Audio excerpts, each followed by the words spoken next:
नमस्कार दोस्तों, कैसे हैं आप लोग। मेरा नाम सौरभ कुमार है और मैं आप लोग को यहाँ पर इतिहास महेश बर्नवाल की किताब इतिहास एनसीईआरटी सार संग्रह क्लास 6 to 12 पढ़ा रहा हूँ, जो कि आपका ये किताब जो है थ्योरी बेस्ड किताब है। ठीक है, सब्जेक्टिव किताब है। इस किताब से हम लोग पढ़ेंगे आपका एंशिएंट हिस्ट्री, प्राचीन भारत का इतिहास। ठीक है, तो प्राचीन भारत का इतिहास और उसमें हम लोग चैप्टर नंबर आज पढ़ेंगे 9, जो कि आपका होगा ईरानी और मकदूनिय आक्रमण। ठीक है, तो चैप्टर नंबर 9 आज हम पढ़ेंगे ईरानी और मकदूनिय आक्रमण के बारे में। ठीक है, तो चलिए स्टार्ट करते हैं और चैप्टर नंबर 9 और इसका पार्ट नंबर 1, पार्ट नंबर 1 और इसका पहला वीडियो होगा वीडियो नंबर 1। ठीक है, तो जो कि आपका अध्याय 9 ईरानी और मकदूनियाई आक्रमण। ठीक है, तो देखिए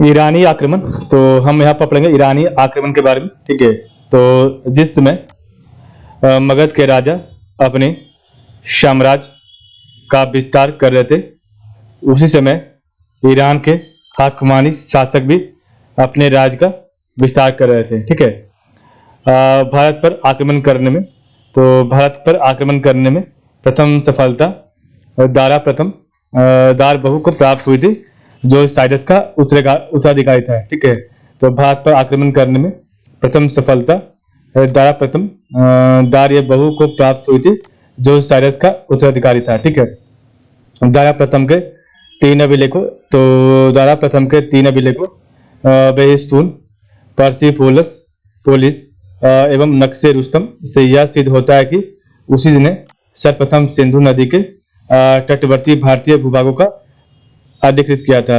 उसने पंजाब, सिंधु नदी के पश्चिम के क्षेत्रों और सिंध के कुछ क्षेत्रों को जीतकर अपने साम्राज्य में मिला लिया और यह क्षेत्र फारस ईरान का 20वां प्रांत या क्षत्रपी बन गया। फारस में कुल आपके 23 प्रांत है। ठीक है, तो फारस में कुल आपके 23 प्रांत है। ठीक है, भारतीय क्षत्रपी में, तो भारतीय क्षत्रपी में सिंधु जो है पश्चिमोत्तर सीमा प्रांत व पंजाब के सिंधु नदी का पश्चिमी भाग सम्मिलित था। ठीक है, संपर्क के परिणाम, तो आपके संपर्क के परिणाम क्या थे पढ़ते हैं। ठीक है,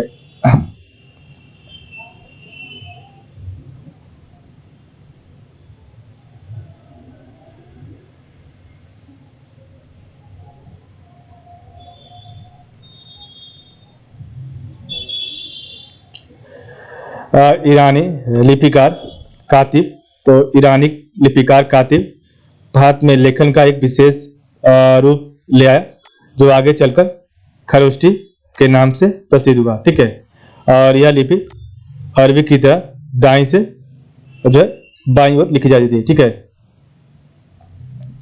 तो खरोष्टी को किसने लाया था, तो आपका कातिब ने लाया था, जो कि ईरानी लिपिकार था। ठीक है, और ये दाईं से बाईं ओर लिखी जाती थी। पश्चिमोत्तर सीमा प्रांत में ईरानी सिक्के भी मिले हैं, जिनसे ईरान के साथ व्यापार होने का संकेत मिलता है। अशोककालीन स्मारक, तो अशोककालीन स्मारक विशेषकर घंटा के आकार के गुंबद कुछ हद तक ईरानी प्रतिरूपों पर आधारित थे। अशोक के राजादेशों की प्रस्तावना और उनमें प्रयुक्त शब्दों में ईरानी प्रस्तावना व उनका प्रभाव देखा जा सकता है। ईरानियों की सहायता से ही यूनानियों को भारत की अपार संपत्ति की जानकारी मिलती थी। ठीक है,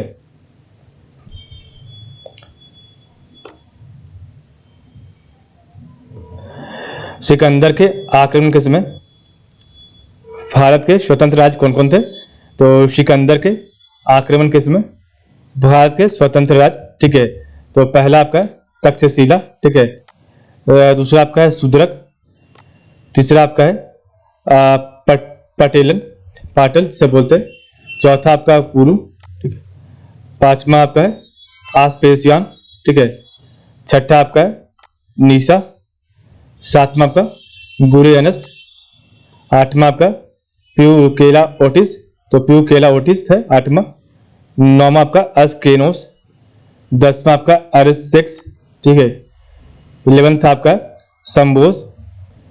12th आपका है सुद्राई, ठीक है। 13 आपका है अगल सोई, ठीक है। 13th आपका अगल सोई। 14th आपका है शिवबोई। 15th आपका गांधारीस। 16 आपका है ग्लैक ग्लो गा निकाय, तो ग्लो गा निकाय। 17 आपका ओसीडीआई। 18 आपका मलोई, ठीक है। 19 आपका मोसी कनोस। 20 आप स्टेनोई। 21 जाथरोई। 22 फेगेला। 23 एड्रेस ततई। 24 अविशार। 25 कैथियंस। 26 सोफाइट। 27 मसनुई। और 28 आपका आक्सी कनोस है, ठीक है।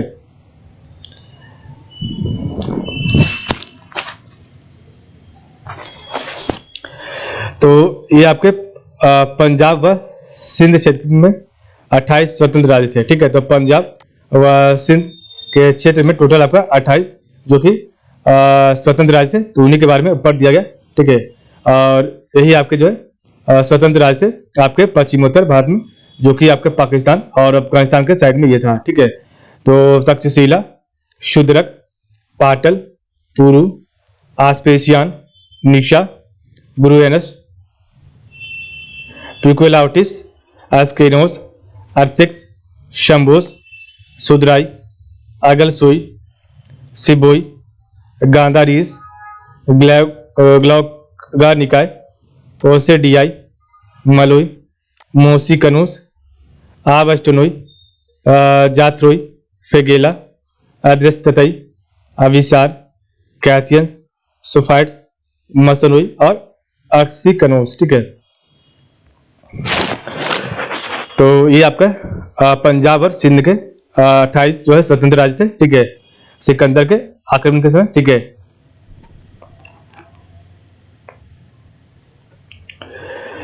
सिकंदर का आक्रमण, तो सिकंदर मैसिडोनिया के क्षत्रप फिलिप II का पुत्र था, ठीक है। सिकंदर के आक्रमण के समय पश्चिमोत्तर भारत अनेक छोटे छोटे राज्यों में विभक्त था, जिनमें कुछ राज्य आपके गणतंत्रात्मक थे एवं कुछ आपके राजतंत्रात्मक थे, और जिन्हें अलग अलग जीतना सिकंदर के लिए आसान था, ठीक है। सिकंदर यूनान के राज मकदूनिया का शासक था, ठीक है। तो सिकंदर कहाँ का राजा था? तो आपका यूनान के राज मकदूनिया का शासक था। वह अपने पिता की मृत्यु के बाद, तो पिता कौन थे?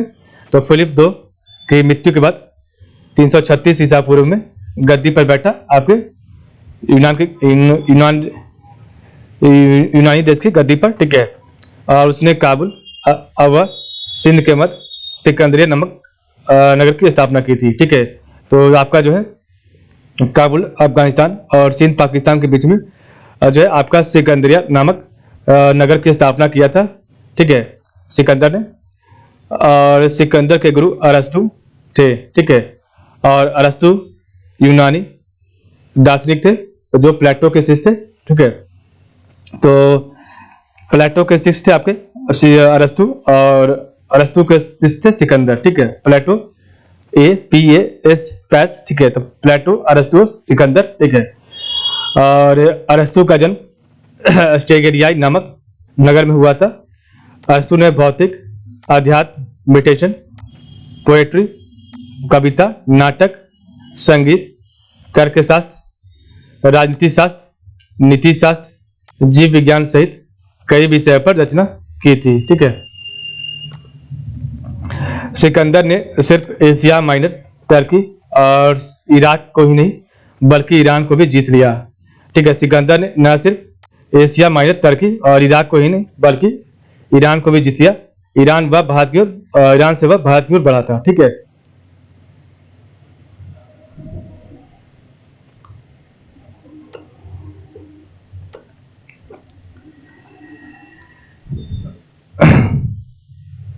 तो सिकंदर ने किस किस प्रदेश या देश को जीता था?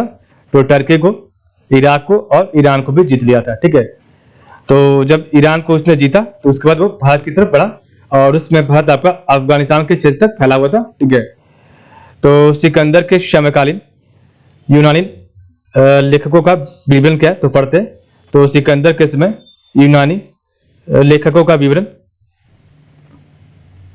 तो अरिस्टोबुलस, इनका समय था 327 से लेकर 336 ईसा पूर्व और इनकी प्रमुख रचनाएं हैं युद्ध का इतिहास। ठीक है, और इनका महत्वपूर्ण जो साक्ष्य वह आपका एरियन व प्लूटार्क ने अपनी रचनाओं का आधार बताया था।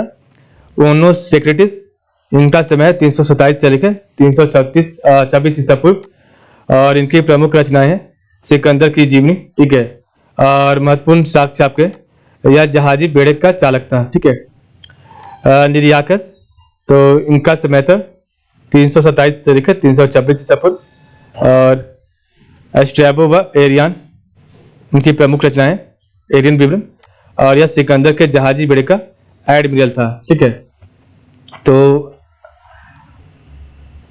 अरिस्टोबुलस, एरियन व प्लूटार्क ने अपनी रचनाओं का आधार बताया था। ठीक है, और ओनो सेक्रेटिस या जहाजी बेड़े का चालक था। निरियाकस या सिकंदर के जहाजी बेड़े का एडमिरल था। ठीक है, ये कैप्टन था, इतना से मांग चली। ठीक है,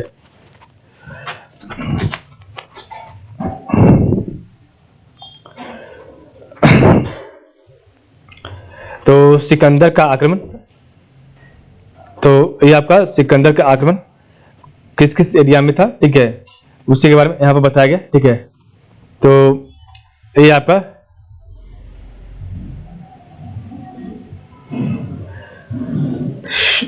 सोगिडियाना। ठीक है, तो सोगिडियाना बल्क बैक्टीरिया क्षेत्र के इधर से वो आया था। ठीक है, अलेक्जेंड्रिया। ठीक है, और से पेशियान यहाँ पर आपका है, खैबर दर्रे। ठीक है, तो खैबर दर्रे काबुल यहाँ पर है, उसके नीचे आपका पेशावर, ये आपका आसा केनोस है। ठीक है, आसा कोनोस, और इधर आपका सिंधु नदी। ठीक है, ये आपका एरोनस है, अभिसार है। ठीक है, उद्माडा। ठीक है, उद्माडा राज्य, तक्षशिला यहाँ पर आपकी, निकैया, बुकेफेला। ठीक है, ये आपका चेनाब नदी, ये आपका व्यास नदी, और इधर से आपका यहाँ पर आपका पुरु राज्य था, तो चेनाब के ऊपर, चेनाब और झेलम के बीच में पुरु राज्य। ठीक है, ये आपका मालवा यहाँ पर था, रावी नदी, सतलज, शुद्रक, कट, और इधर आपका प्रजातांत्रिक राज्य था। ठीक है, तो ये आपका सिंधु नदी, सिंधु का प्राचीन मार्ग। ठीक है, और इधर आपका सिंधु का मुहाना। ठीक है, इधर आपके पाटल, पाटल, और इधर आपका लास बेला, और ये आपका जो है इधर से आपका निरियाकस का वापसी मार्ग था, और ये आपका जो है सिकंदर का वापसी मार्ग था, और यहाँ आपका जेड्रोसिया है, और यहाँ पर क्रेटरस का वापसी मार्ग था। ठीक है, सिंधु का प्राचीन मार्ग सिंधु, मूलाघाट, कुल्लात, क्वेटा। ठीक है, कांधार, आर्कोसिया होते हुए इधर आपका बाहर। ठीक है, इधर होते हुए आपका फिर इधर इस साइड होते हुए सिकंदरिया, गजनी। ठीक है, इधर खब्बदर। यहाँ पर आपका नंद साम्राज्य था, और ये आपका जो है थार रेगिस्तान था। तो इधर यहाँ तक आपका जो है नंद साम्राज्य फैला हुआ था। ठीक है, और यहाँ पर पाटल राज्य था। ठीक है, सिकंदर का जो संक्षिप्त वर्णन वृत्तांत से बारे में पढ़ते हैं, तो सिकंदर का जो जन्म हुआ था वो आपका 356 ईसा पूर्व में हुआ था। पिता फिलिप द्वितीय मकदूनिया का शासक था। सिंहासन रोहन 336 ईसा पूर्व 20 वर्ष की उम्र में था हुआ था। ठीक है, तो सिंहासन रोहन 336 ईसा पूर्व 20 वर्ष की उम्र में। ठीक है, ईरानी युद्ध में, तो ईरानी युद्ध में व्यस्तता 334 से लेकर 300 ईसा पूर्व। ठीक है, और भारत विजय प्रस्थान 326 ईसा पूर्व में, भारत से स्वदेश प्रस्थान 325 ईसा पूर्व में। ठीक है, भारत में रहने की अवधि 19 महीने में, और मृत्यु 323 ईसा पूर्व बेबीलोन में 32 वर्ष हुई थी। ठीक है,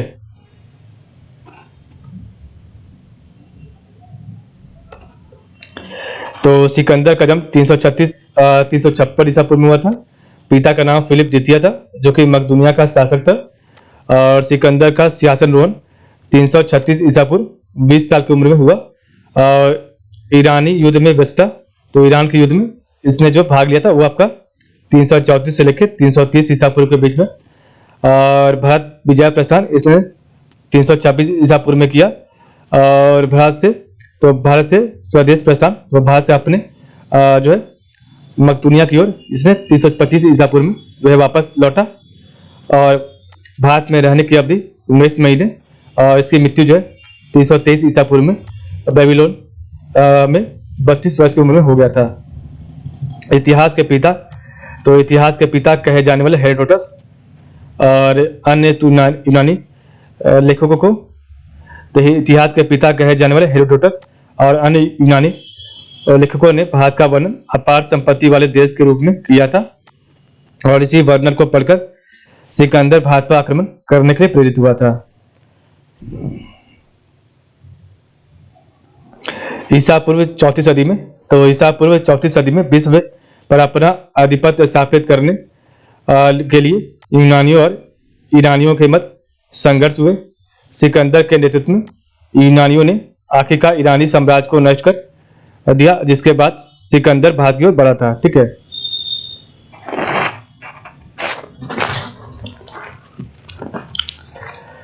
सिकंदर का भारत पर आक्रमण करने का मूल कारण उसकी धन प्राप्ति की लालसा थी। ठीक है, सिकंदर के बाद लेखकों का विवरण क्या है तो पढ़ते।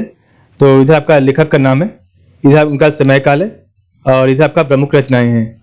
तो डाइमेकस का समय 298 ईसा पूर्व से लेकर 273 ईसा पूर्व का था। और इनकी जो प्रमुख रचनाएं वो अभी प्राप्त नहीं है। ठीक है, अब प्राप्त है। डायनोसियस, इनका जो समय था 284 ईसा पूर्व से लेकर 262 ईसा पूर्व तक था। और इनका भी जो रचना है, प्रमुख रचना, वो अप्राप्त है। इन्होंने जो भी लिखा वो अभी मिला नहीं है। ठीक है, नेक्स्ट आपका मेगास्थनीज, इनका जो समय था वो 305 ईसा पूर्व से लेकर 297 ईसा पूर्व तक था। और इनकी प्रमुख रचना है इंडिका किताब है। ठीक है, पॉलीबियस, तो पॉलीबियस का जो समय काल है वो आपका 144 ईसा पूर्व से लेकर आपका जब 142 आप होगा, तो 142 होगा, 142 ईसा पूर्व। और इनकी भी रचना जो है आप प्राप्त है पॉलीबियस का। ठीक है, पैट्रोक्लिज, तो पैट्रोक्लिज का जो समय काल था, अवधि था, वो आपका 261 से लेकर 228 ईसा पूर्व के बीच में था।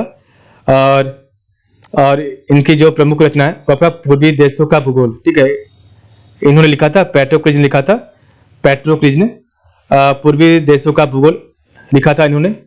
पेरिप्लस, तो पेरिप्लस जो कि यूनानी लेखाकार थे, और इनका जो समय काल था वो आपका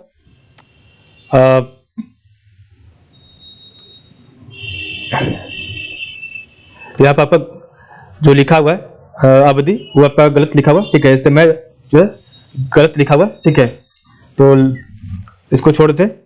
और इनकी जो प्रमुख रचना है वो आपका है पेरिप्लस ऑफ द इरिथ्रियन सी। ठीक है, नेक्स्ट आपका है प्लिनी, तो प्लिनी का जो समय काल था वो आपका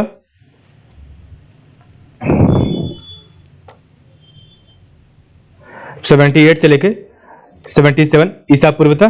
तो 78 बीसी से लेके 77 बीसी तक।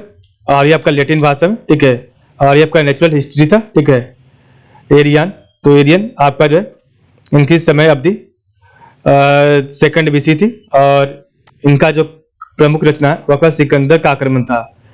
टॉलमी, तो टॉलमी जो है सेकंड बीसी में।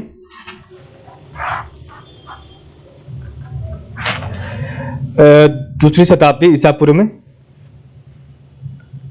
इन्होंने जियोग्राफी लिखा था। ठीक है, एस्ट्रैबो, तो एस्ट्रैबो ने भी सेकंड बीसी में जो है जियोग्राफी किताब को लिखा था। ठीक है, एरियन, तो एरियन ने आपका 100 ईसा पूर्व में एक कलेक्शन ऑफ मिसलेनियस हिस्ट्री और ऑन द पेक्यूलियरिटीज ऑफ एनिमल्स किताब लिखी थी।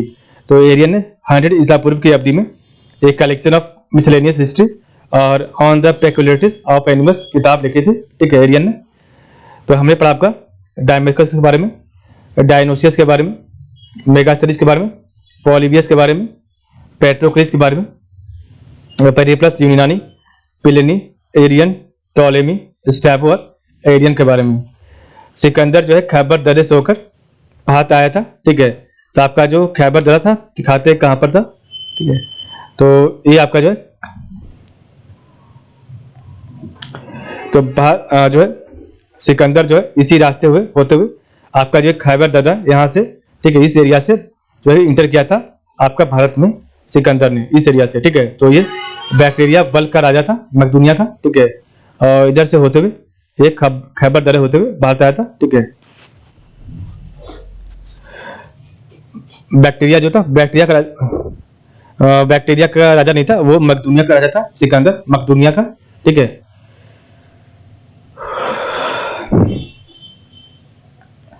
तो सिकंदर खैबर दर्रे से होकर भारत आया था और उसने अपना पहला आक्रमण तक्षशिला के राजा आम्बी और पोरस के विरुद्ध किया था, ठीक है। तो उस समय तक्षशिला के राजा आम्बी और पोरस थे। तक्षशिला का राजा आम्बी और पोरस जो है सुविख्यात राजा थे, ठीक है। और जिनका राज झेलम और चिनाब नदी के मध्य पड़ता था, ठीक है। तो तक्षशिला का राजा आम्बी और पोरस सुविख्यात राजा थे और जिनका राज झेलम और चिनाब नदी के मध्य पड़ता था। वे दोनों संयुक्त मोर्चा नहीं बना सके, ठीक है, और न ही खैबर दर्रे पर कोई प्रतिरक्षण था। तक्षशिला के शासक आम्बी ने सिकंदर के सामने आत्मसमर्पण कर दिया था, ठीक है। झेलम नदी के किनारे पहुंचने पर सिकंदर का पहला और सबसे शक्तिशाली प्रतिरोध पोरस ने किया, ठीक है। और हाइडेस्पिस या फिर बितस्ता या फिर आपका आधुनिक झेलम, ठीक है।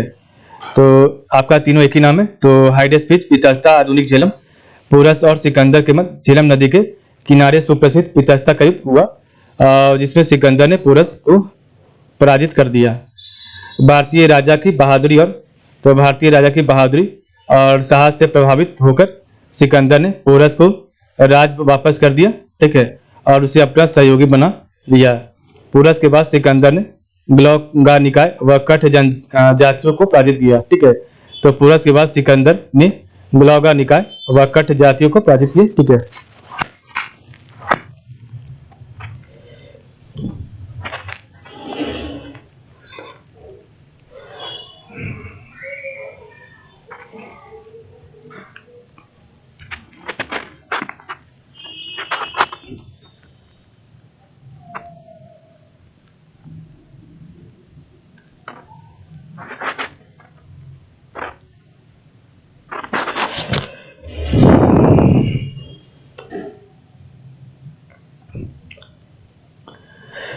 तो पोरस के बाद सिकंदर ने ग्लौग निकाय व कठ जातियों को पराजित किया। सिकंदर व्यास नदी की सीमा तक पहुंचा था आपके झेलम को पार करने के बाद, ठीक है। वह पूर्व की ओर भी बढ़ना चाहता था, परंतु उसकी सेना ने उसका साथ देने से इनकार कर दिया, क्योंकि यूनानी सैनिक लड़ते लड़ते थक गए थे और बीमारियों से ग्रसित हो चुके थे, ठीक है। यूनानी इतिहासकार एरियन ने लिखा है कि युद्ध कला में भारतवासी अन्य तत्कालीन जनों से अत्यंत श्रेष्ठ थे, ठीक है। तो यूनानी इतिहासकार एरियन ने लिखा है कि युद्ध कला में भारतवासी अन्य तत्कालीन जनों से अत्यंत श्रेष्ठ थे। यूनानी सैनिकों को यह ज्ञात था कि गंगा के तट पर एक शक्तिशाली साम्राज्य है। मगध पर नंद वंश का शासक था और उसकी सेना सिकंदर की सेना से कहीं अधिक विशाल थी, जिसके कारण सिकंदर की सेना ने आगे बढ़ने से तथा युद्ध करने से इनकार कर दिया था, ठीक है। सिकंदर ने दुख भरे स्वर में कहा, मैं उन दिलों में उत्साह भरना चाहता हूँ जो निष्ठाहीन जो है आपका उत्साह भरना चाहता हूँ जो निष्ठाहीन और कायरतापूर्ण डर से दबे हुए, ठीक है। तो सिकंदर ने दुख भरे स्वर में कहा, तो मैं उन दिलों में उत्साह भरना चाहता हूँ जो निष्ठाहीन और कायरतापूर्ण डर से दबे हुए हैं। इस प्रकार वह राजा जो अपने शत्रुओं से कभी नहीं हारा, परंतु अपने ही लोगों से हार मानने का विवश हो गया। वह भारत में लगभग 19 महीने 326 से लेकर 325 ईसा पूर्व रहा और इस दौरान वह हमेशा युद्ध में लगा रहा। वापसी के समय सिकंदर की सेना सिंधु नदी के मुहाने पर दो भागों में, ठीक है। तो सिंधु नदी के मुहाने पर दो भागों में, एक आपका जलमार्ग तो निर्याकस के नेतृत्व में दूसरा आपका स्थलमग जो कि आपके क्रेटरस के नेतृत्व में विभक्त हो गया। तो आपका जलमग निराकस के नेतृत्व में और आपका स्थलमग जो है क्रेटरस के नेतृत्व में विभक्त हो गया। भारतीय भूभाग पर सिकंदर की अंतिम विजय पाटल राज्य के विरुद्ध थी। तो भारतीय भूभाग पर सिकंदर की अंतिम विजय पाटल राज्य के विरुद्ध थी। उसने अपने भूभाग को 3 हिस्सों में बांट दिया।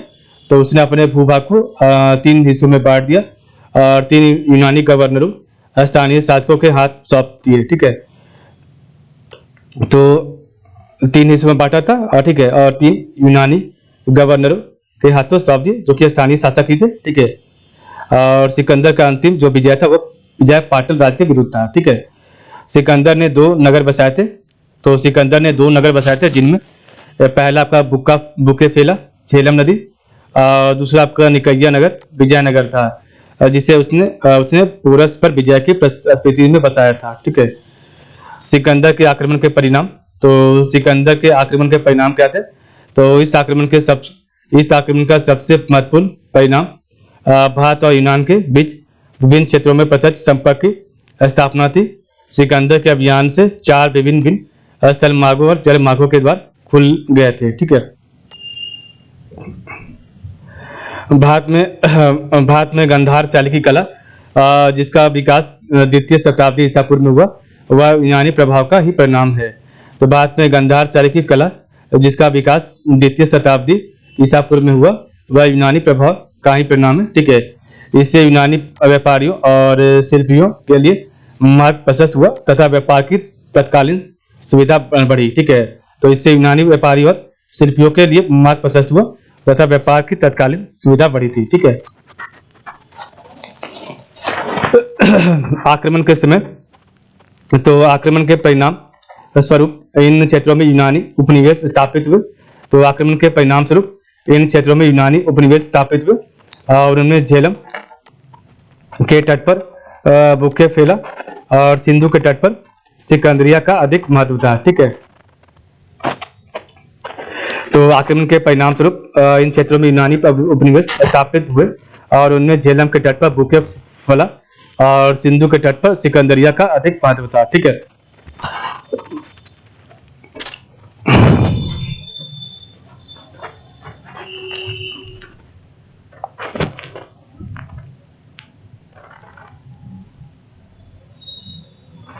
सिकंदर के इतिहासकार मूल्यवान भौगोलिक विवरण छोड़ गए जिसमें उन्होंने सिकंदर के अभियान का तिथि सहित इतिहास लिखा है।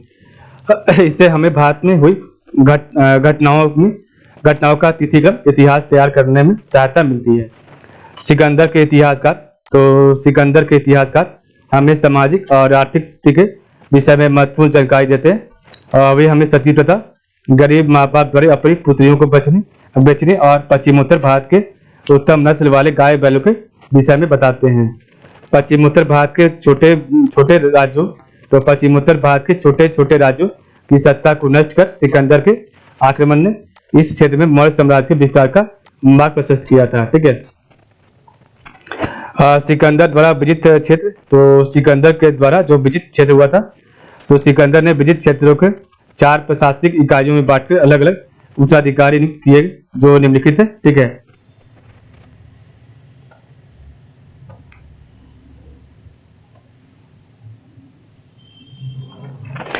तो सिकंदर द्वारा विजित क्षेत्र। तो सिकंदर ने विजित क्षेत्रों को 4 प्रशासनिक इकाइयों में बांटकर अलग अलग उच्चाधिकारी नियुक्त किए जो आपके निम्नलिखित है। तो पहला आपका सिंधु व झेलम भाग। दूसरा आपका झेलम व व्यास भाग, तो झेलम व व्यास नदी भाग। तीसरा आपका सिंधु का उत्तरी व पश्चिमी भाग। चौथा आपका सिंधु का निचला भाग। ठीक है, 5वां तो सिंधु व झेलम का भाग जो कि यहाँ का तक्षशिला के शासक आम्बी थे। ठीक है, और झेलम व व्यास नदी का भाग पूरस राजा को दिया गया। तो झेलम व व्यास नदी का भाग पूरस राजा को दिया गया। सिंधु का उत्तरी व पश्चिमी भाग फिलिप राजा को और सिंधु का निचला भाग राजा पिथोन को दिया गया था। ठीक है, तो इनके ये उत्तराधिकारी नियुक्त किए थे।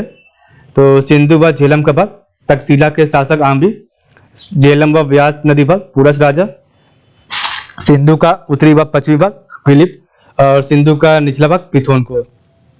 सिकंदर के इस कार्य ने, तो सिकंदर के इस कार्य ने अप्रत्यक्ष रूप से भारतीय एकता को प्रोत्साहन दिया और कालांतर में चंद्रगुप्त मौर्य ने बड़ी आसानी से इन प्रदेशों को जीतकर अपने साम्राज्य में मिला लिया।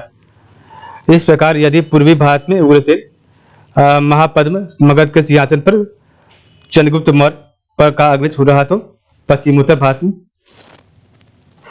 सिकंदर स्वयं उस सम्राट का अग्रदूत था।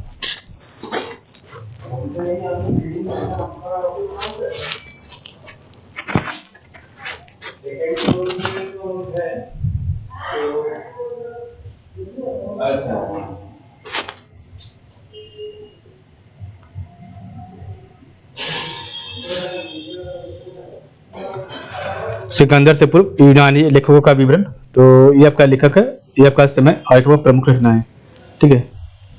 तो स्टाइलिकस, और इनका समय था 6ठी शताब्दी ईसा पूर्व और इनकी प्रमुख रचना के बारे में अभी ज्ञात नहीं है, ठीक है। स्टाइलिकस। सेकंड आपका हिकेटियस मिलेटस। तो हिकेटियस मिलेटस इनका समय था 5 से लेकर 6 शताब्दी ईसा पूर्व और इनकी प्रमुख रचनाएं हैं भूगोल, ज्योग्राफी। हेरोडोटस, इनका समय था 484 इस बीसी से लेकर 431 बीसी तक और इनकी प्रमुख रचनाएं हैं हिस्टोरिका। कैसियस, इनका समय था 416 से लेकर 398 ईसा पूर्व और ये आपकी 5वीं शताब्दी की थी, ठीक है। और इंडिका व पारसिका। तो इंडिका व पारसिका इनकी प्रमुख रचना है, ठीक है। तो स्टाइलिकस, हिकेटियस मिलेटस भूगोल, ज्योग्राफी, हेरोडोटस हिस्टोरिका और कैसियस जो आपके इंडिका व पारसिका, ठीक है। तो इस प्रकार हमारा चैप्टर नंबर 9 कंप्लीट हो गया। कल हमारा चैप्टर नंबर 10 होगा, ठीक है। तो आज के लिए बस इतना ही। आप लोगों को बहुत बहुत धन्यवाद।